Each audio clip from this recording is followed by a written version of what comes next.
For today's video mga katambay, at dahil nga nakabalik na naman tayo dito sa bukid at nagkasama-sama naman tayo ng team katambay, no, dahil nga wala na naman silang duty ngayon. At dahil nga minsan lang tayo magkakasama-sama mga katambay, no, di natin papalampasin ang pagkain ng lobster, baboy, and syempre alaga nating manok.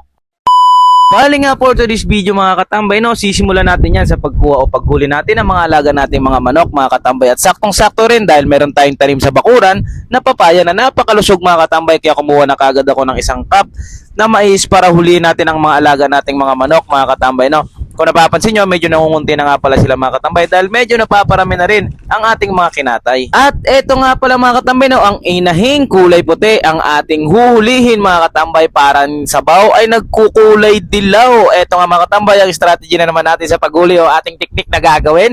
Teknik na naman. Tatapon lang tayo ng mais na pagkain mga katambay dun sa loob ng net para kapag pumasok siya, hindi na tayo mahihirapang humuli. At kung dito nga mga katambay at nakikita nyo, pumasok siya, kaya ang mangyayari sa kanya ay tinola na. Pagkatapos nga ng ilang minutong hulihan mga katambay o habulan at takbuhan mga katambay, at eto nga, finally, nahuli na rin natin ang inahing kulay puting manok. Ay, grabe ang taba.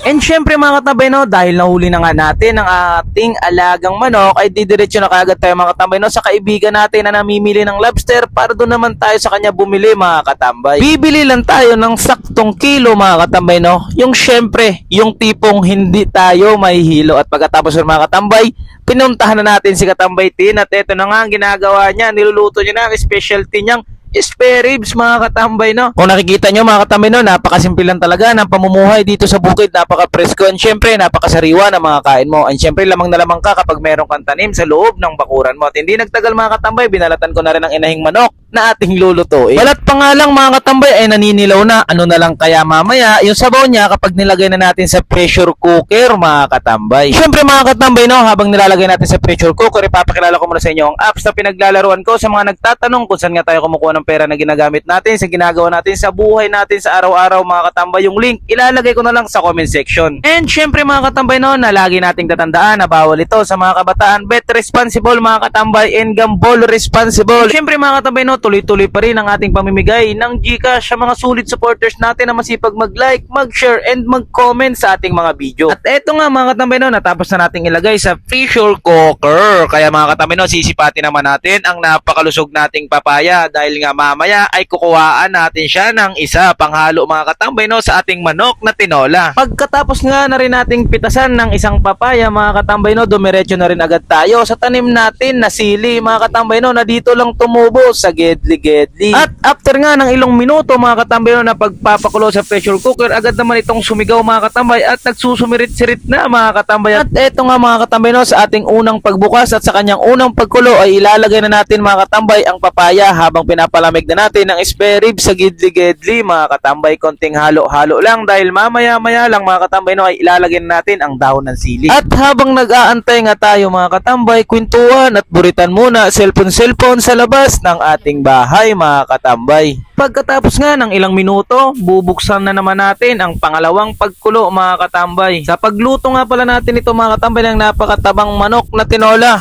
Tanging sarili niya ng panglasa mga katambay at asin lang ang ating inalagay, dahon ng sili at papaya. Pre mga 1,000 pieces na bilog na paminta mga katambay, konting halo-halo, sabay takip at konting pakulo mga katambay. And syempre babalikan at pupuntahan na naman natin ang niluluto nating lobster mga katambay. At eto na nga mga katambay, no, ang ating buttered lobster. Nakakatakam at napakasarap naman mga katambay. And syempre okay na to ang tatlong putahe, buttered lobster, tinolang manok, and syempre mga katambay ang spare ribs na specialty ni Katambay Tinyo. So bali ayun lang muna mga katambay for today's video at kakain muna kami.